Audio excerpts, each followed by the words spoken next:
तो गाइस कैसे हैं आप सब लोग। मेरे सर्वाइवल इंस्टिंक्ट्स के एपिसोड 144 के साथ हाजिर हूं। तो लास्ट एपिसोड के एंड पे आपने देखा था कि हमारे सोल्वी को वहां पर फाइट करने में काफी ज्यादा दिक्कत हो रही होती है, क्योंकि यहाँ पर मेंटल टेक्निक्स की वजह से वो अपनी बॉडी को ठीक से यूज नहीं कर पा रहा था और वो सिस्टम के ऊपर निर्भर नहीं होना चाहता। इसी वजह से वो बार बार खुद डिसाइड कर रहा था कि उसे क्या करना है, जिसकी वजह से सिस्टम जो होता है उसकी वाट लगा रहा था। तुम्हारा सोल्वी कहता है कि अब मैं यहाँ पर क्या करूँ, ये सिस्टम तो वाकई में यहाँ पर मेरी वाट लगाने पर तुला है। तो दूसरी तरफ से फ्रोजन ज़ॉम्बी बार बार उसे पंचेस मार रहा था, बार बार उसके पास विंडो ओपन हो रही होती है और बार बार उसे कहा जा रहा था कि क्या तुम खुद डिसाइड करना चाहते हो या सिस्टम से डिसाइड करवाओगे। तुम्हारा सोल भी बार बार वहां पर उसी ऑप्शन को चूज करता है कि वो खुद डिसाइड करना चाहता है। हालांकि यहाँ पर वो बहुत ज्यादा मार खा चुका था और उसकी हालत काफी खराब होती है। और फाइनली हमारे सोल्वी को पता चलता है कि वो कैसे यहाँ पर अपने हाथों को मूव कर सकता है। तो यहाँ पर क्योंकि उसकी बॉडी जो है वो डिसबैलेंस हो चुकी है, तो अगर यहाँ पर वो अपने पाँव को हिलाएगा तो उसका हाथ हिलेगा, और अगर यहाँ पर वो अपनी उंगली को हिलाएगा तो हो सकता है तो उसका दूसरा हाथ हिले। तो इस तरह से यहाँ पर फंक्शन काम कर रहे होते हैं। हमारा सोल्वी साइड के ऊपर अपनी टीम की तरफ देखता है,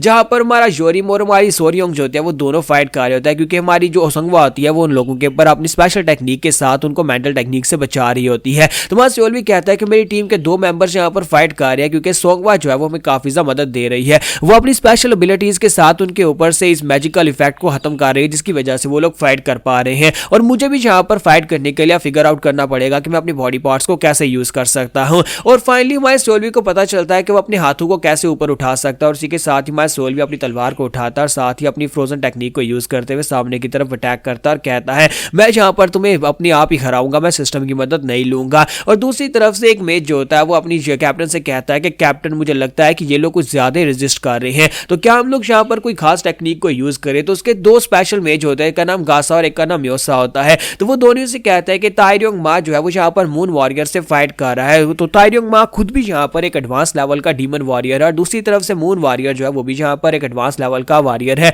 दोनों के बीच में जो फाइट हो रही है वो भी यहाँ पर उसका भी कुछ कहा नहीं जा सकता दोनों में से कौन जीतेगा। लेकिन डेड स्पिरिट कंपनी का कैप्टन वो ज्यादा हैरान करने वाला, ऊपर से उनके पास अब यहाँ पर एक मैजिशियन है। हालांकि वो बच्ची काफी ज्यादा छोटी है, लेकिन उसने अपनी कंपनी के दो कमांडर्स के ऊपर से इस स्केल को खत्म कर दिया, जिसकी वजह से वो यहाँ पर फ्रोजन ज़ॉम्बी से फाइट कर पा रहे हैं। तो योरिन कहती है कि हम लोग यहाँ पर अपनी फायर पावर, अपनी मैन पावर को इनके ऊपर यूज कर रहे हैं, ये बस बेकार से ओपोनेंट्स हैं। और साथ ही वो कहती है पहले तो मैंने यहाँ पर इनको इसी तरह बेकार ही समझा था, लेकिन लगता है कि इनके ऊपर अपने स्पेशल स्किल्स को यूज करना पड़ेगा। मैं इस फाइट को और ज्यादा लंबा नहीं खींचना चाहती, क्योंकि तुम्हें पता है कि इस वक्त दूसरी स्क्वाड को हमारी जरूरत पड़ सकती है और हमें जल्दी से वापस जाना है, तो जल्दी से इस काम को खत्म करते हैं। तो गासाओ से कहते हैं तो फिर क्या करना है। तो इसी के साथ ही योरिन उसे कहते हैं कि अपने स्पेशल स्किल को यूज करो, मैं चाहती हूँ कि स्पेशल स्किल को यूज करो और यहाँ पर डेड स्पिरिट कंपनी को खत्म करो, इन्हें पूरी तरह से पैरालाइज कर दो अपनी साउंड आर्ट्स को यूज करते हुए। सिर्फ इतना ही नहीं है, बल्कि मैं ये भी चाहती हूँ कि तुम लोग यहाँ पर उनका जो कैप्टन है सोल्वी के ऊपर यहाँ पर हेलुसिनेशन स्किल को यूज करो, ताकि इसको जल्दी से जल्दी खत्म किया जा सके। उससे भी तो पता चले कि यहाँ पर हेलुसिनेशन से कैसे निकला जाता है, उसे पता चले कि यहाँ पर उसका सामना यहाँ पर मेजिस के साथ हुआ है। तो इसी के साथ ही मैं सोल्वी जब वहां पर अपने हाथों को मूव करना सीख लेता है कि कैसे वो अपने हाथों को मूव करके फाइट कर सकता है, दूसरी तरफ उसके साथी जो होते हैं फाइट कर रहे होते हैं और वो भी सोच रहे होते हैं कि उनके पास यहाँ पर जीतने का एक मौका है। लेकिन योरिन जो होती है वहीं पर अपने साथियों से कहती है कि सभी लोग अपने स्किल्स को एक साथ एक्टिवेट करो और इन्हें दिखा दो कि यहाँ पर मिस्टीरियस कंपनी से पंगा लेना इतना भी आसान नहीं है। और जैसे वो लोग वहां पर अपने स्पेशल स्किल्स को एक्टिवेट करते हैं, इसी के साथ ही वहां पर साउंड निकलना शुरू होती है, और वो साउंड पहले से भी ज्यादा खतरनाक होती है। तो हमारा सोल्वी कहता है कि अब ये कमीने लोग यहाँ पर क्या कर रहे हैं। और हमारा सोल्वी जो होता है जब वहां पर फाइनली उसने अपने हाथों को यूज करना सीख लिया था, अब उसे यहाँ पर हेलुसिनेशंस दिखाना शुरू हो जाती है। तो वो कहता है कि ये क्या हो रहा है, मेरी बॉडी फिर से मेरी बात नहीं सुन रही। और साथ ही वो सामने की तरफ देखता है तो उसके सामने वहां पर जहां पर एक 30 मिलियन वाला बंदा था, एक ज़ॉम्बी था उसके सामने, अब जहां पर और बहुत सारे ज़ॉम्बीज निकल कर आ जाते हैं। तो वो कहता है कि ये क्या, एक ज़ॉम्बी मल्टीप्लाई कैसे हो गया, या फिर यहाँ पर और बहुत सारे ज़ॉम्बीज है, या तो ये सिर्फ और सिर्फ एक इल्यूशन है। लेकिन मैं इन सभी के बीच में यहाँ पर फर्क नहीं कर पा रहा। और इसी के साथ ही जो मेन फ्रोजन ज़ॉम्बी होता है वो आगे बढ़कर उसे 5 दे मारता है,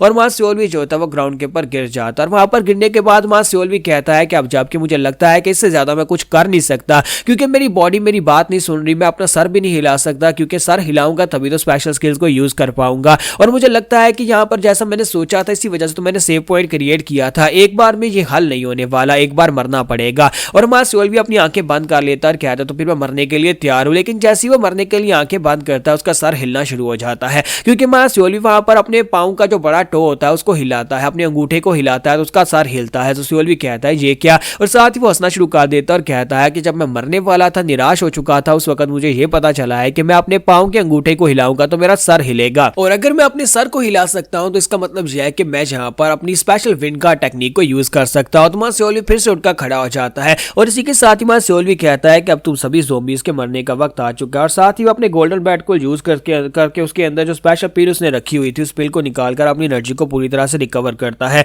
और वो बिल्कुल पहले वाली शेप में आ जाता है। अपनी एक्सट्रीम फ्रीज टेक्निक को यूज करता है और साथ ही अपनी तलवार को उठाता और कहता है कि अब यहाँ पर तुम्हारे मरने का वक्त आ चुका है, और वो इनफर्नल हेलफायर ब्लास्ट टेक्निक को यूज करते हुए उनके ऊपर एक जबरदस्त धमाका करता है। तो बाकी के सभी लोग भी ये देखकर काफी हैरान होते हैं। तो हमारी सोल्वी की स्क्वाड जो होती है वहां पर बुरी तरह से उस आवाज की वजह से ध्वस्त हो रही होती है। तो हमारी जो सॉन्ग आते हैं सभी लोगों को बताते हैं कि ये गोस्टली वेल स्पेल है, एक बहुत ही कमाल का स्पेल जिसके साथ हम सभी लोगों के दिमाग के साथ खेला जा रहा है। क्योंकि कहता है कि आखिर हम लोग इस टेक्निक के चलते कैसे आगे बढ़कर फाइट कर पाएंगे। तो योरिम जो होता है वो उन लोगों से कहता है कि मुझे लगता है कि सब कुछ खत्म हो गया, हम लोग यहाँ पर मरने वाले हैं। लेकिन इसी के साथ ही साइड के ऊपर उन्हें एक जबरदस्त धमाके की आवाज आती है। वो लोग साइड के ऊपर देखते हैं जहां पर हमारा सोल्वी अपनी फायर को खत्म कर चुका होता है। तो वो लोग कहते हैं कि ये क्या हुआ, कैप्टन ने अपनी फायर को खत्म कर लिया, और गार्ड भी इस बात से काफी ज्यादा हैरान होता है। तो गार्ड मून वॉरियर कहता है कि ऐसा कैसे हो सकता है, ये बंदा कहां से लेकर आए हो, क्या वाकई में हमारे कल्ट के अंदर कोई इस तरह का इंसान भी है। जबकि यूरिन जो होती है वो भी काफी ज्यादा परेशान हो रही होती है, और दूसरी तरफ से गार्ड कहता है कि मुझे लगता है कि अपनी यूरिन यानी अपनी कैप्टन को गार्ड करने के लिए मुझे वापस जाना होगा,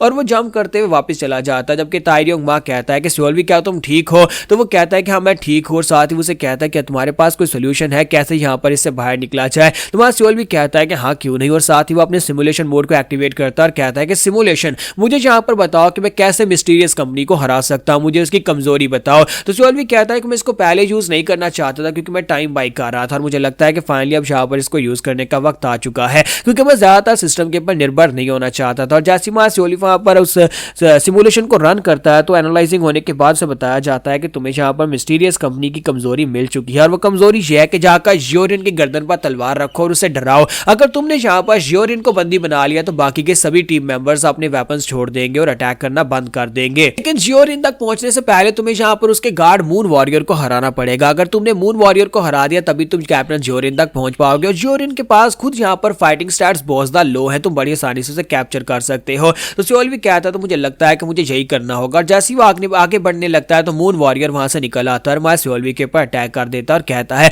मैं तुम्हें कभी अपनी कैप्टन तक नहीं पहुंचने दूंगा। तो मैं सोल्वी कहता है कि हाँ मुझे पता ही था कि तुम यहाँ पर आकर मेरे पर अटैक करोगे, और जैसे ही मैं सोल्वी पीछे की तरफ जंप करता है तो मून वॉरियर उसकी बॉडी के ऊपर एक कट लगाता है और कहता है कि तुम यहाँ पर मेरे हाथ से ही मरोगे। लेकिन इसी के साथ सोल्वी वहां से गायब हो जाता है क्योंकि सोल्वी ने विंड गार्ड टेक्निक को यूज किया था, और आपको पता है कि विंड गार्ड टेक्निक में थोड़ी देर के लिए उसे इनविंसिबिलिटी मिल जाती है। तो मैं सोल्वी वहीं पर से अपनी विंड गार्ड स्पेशल टेक्निक को यूज करते हुए उस मून वॉरियर के ऊपर अटैक करता है, मून वॉरियर जो होता है पीछे की तरफ गिरने लगता है। तो इसी के साथ सोल्वी फिर से वहां पर अपनी इनफर्नल हेलफायर ब्लास्ट टेक्निक को यूज करते हुए उसके ऊपर स्लैश लगाता है, जिसकी वजह से मून वॉरियर जो होता है उसकी पेट में एक जबरदस्त हिट लगती है और वो जख्मी हो जाता है। तो सोल्वी कहता है कि मुझे लगा था कि तुम यहाँ पर बीच में जरूर आओगे, लेकिन अब तुम यहाँ पर बीच में नहीं आ पाओगे। और साथ ही वो जंप करते हुए आगे बढ़ता है, योरिन की गर्दन के ऊपर जाकर अपनी तलवार रखता है और कहता है मुझे लगता है कि अब यहाँ पर तुम्हें सबको बंद करना चाहिए, अपने लोगों को कहो कि अभी यहाँ पर अटैक करना बंद करें वरना मैं तुम्हारी गर्दन काट दूंगा। तो यहाँ पर हमारी एपिसोड 144 का एंड होता है। तो एपिसोड की एक्सप्लेनेशन अच्छी लगी तो कमेंट करके जरूर बताइएगा, वीडियो को लाइक करना मत भूलिएगा। Thank you.